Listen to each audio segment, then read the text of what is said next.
Hello friends, welcome to the Chitra science hub. हमारी previous videos में हमने मास स्पेक्ट्रोस्कोपी के कुछ टॉपिक्स पढ़े, जैसे थ्योरी, बेसिक प्रिंसिपल, इंस्ट्रूमेंटेशन। आज हम पढ़ेंगे मॉलिक्यूलर आयन इन मास स्पेक्ट्रोस्कोपी। प्रीवियस वीडियोस में हमने डिस्कस किया कि मास स्पेक्ट्रम क्या है। हमारा mass spectrum is a record of the masses and the relative abundance of the molecular ion and the positively charge fragments formed it by the electron bombardment. Mass spectrum क्या है? Record है किस चीज़ का?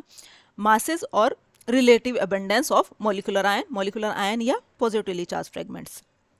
M/Z और M/E ratio are taken along the abscissa while the relative abundance are taking along the ordinate. जब हम इसका रिकॉर्ड प्लॉट करते हैं तो जो हमारे रिकॉर्ड पे मीन्स ग्राफ पे, तो जो हमारा M/E वैल्यू है वो तो हमारी एबेस्का पे आती है और जो रिलेटिव अबंडेंस है वो ऑर्डिनेट पे आती है। Base peak is the highest peak और the most intense peak in the spectrum. जो हमारी बेस पीक होती है वो हमारी हाईएस्ट पीक होती है और मोस्ट इंटेंस पीक होती है स्पेक्ट्रम के अंदर। अब मॉलिक्यूलर आयन या पेरेंट आयन क्या है? When a molecule is bombarded with electron in high vacuum in mass spectrometer, it is converted into positive ions by loss of an electron. जब molecule का हम बम्बार्डमेंट करते हैं इलेक्ट्रॉन्स के साथ इन वैक्यूम के अंदर, तो ये हमारा पॉजिटिव आयंस में कन्वर्ट हो जाता है by the loss of electron. Electron को लूज करके ये पॉजिटिव आयंस में कन्वर्ट होता है और इन आयंस को हम कहते हैं क्या? मॉलिक्यूलर आयन और पेरेंट आयन। जैसे कि हमें देख रहे हैं ये मॉलिक्यूल है, हमने इलेक्ट्रॉन के साथ इसका बम्बार्डमेंट कराया तो ये हमारा मॉलिक्यूलर आयन और पेरेंट आयन में हमारा कन्वर्ट हो गया। The order of energy required to remove electrons is as follows.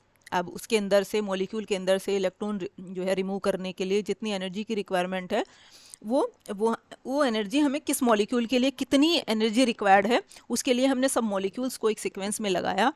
सबसे ज़्यादा एनर्जी रिक्वायर्ड है सिग्मा इलेक्ट्रॉन्स के लिए, फिर नॉन कॉन्जुगेटेड पाई इलेक्ट्रॉन्स के लिए, फिर कॉन्जुगेटेड पाई इलेक्ट्रॉन्स के लिए, और सबसे कम एनर्जी की रिक्वायरमेंट होती है हमारी नॉन बॉन्डिंग या लोन पेयर ऑफ इलेक्ट्रॉन्स को रिमूव करने के लिए।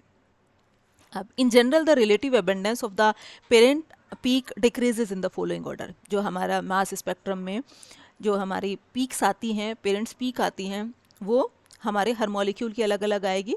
तो हमने सब मॉलिक्यूल्स को एक सीक्वेंस में लगाया कि किसकी हमारी हाइट, किसकी जो रिलेटिव हाइट है पेरेंट पीक की वो कितनी आएगी। तो सबसे ज़्यादा आएगी हमारी एरोमेटिक्स की, फिर नॉन कॉन्जुगेटेड ऑलिफिन्स की, कॉन्जुगेटेड ऑलिफिन्स की, फिर एलिसाइक्लिक की, फिर अनब्रांच्ड हाइड्रोकार्बन्स की, फिर कीटोन्स, फिर amines, esters, ethers, carboxylic acids, branched hydrocarbons और एल्कोहल्स। और एल्कोहल्स की जो होती है वो सबसे छोटी हमारी हाइट की, हमारी जो सबसे कम हाइट की पेरेंट पीक आती है हमारी एल्कोहल्स के केस में।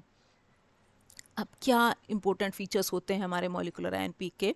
The molecular ion peak in aromatic compound is relatively much intense due to presence of pi electron system.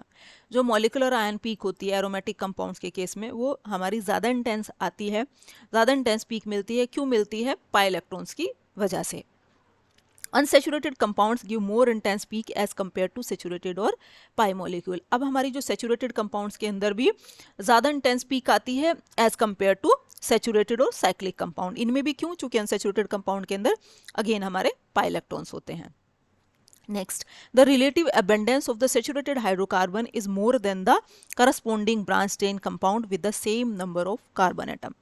Same number of carbon atom के यदि हम दो मॉलिक्यूल ले लें, एक ब्रांच्ड एक अनब्रांच्ड, तो हमारी जो अनब्रांच्ड के केस में मॉलिक्यूलर आयन पीक जो है ज़्यादा इंटेंस मिलेगी एज कम्पेयर टू ब्रांच्ड। जैसे कि हमने एग्जाम्पल लिया, एक लिया हमने एन पेंटेन, एक लिया नियोपेंटेन, तो दोनों के अंदर वही कार्बन एटम सेम है, 5 कार्बन एटम है, लेकिन जो मॉलिक्यूलर आयन पीक है वो एन पेंटेन के केस में ज़्यादा इंटेंस आएगी एज कम्पेयर टू नियोपेंटेन।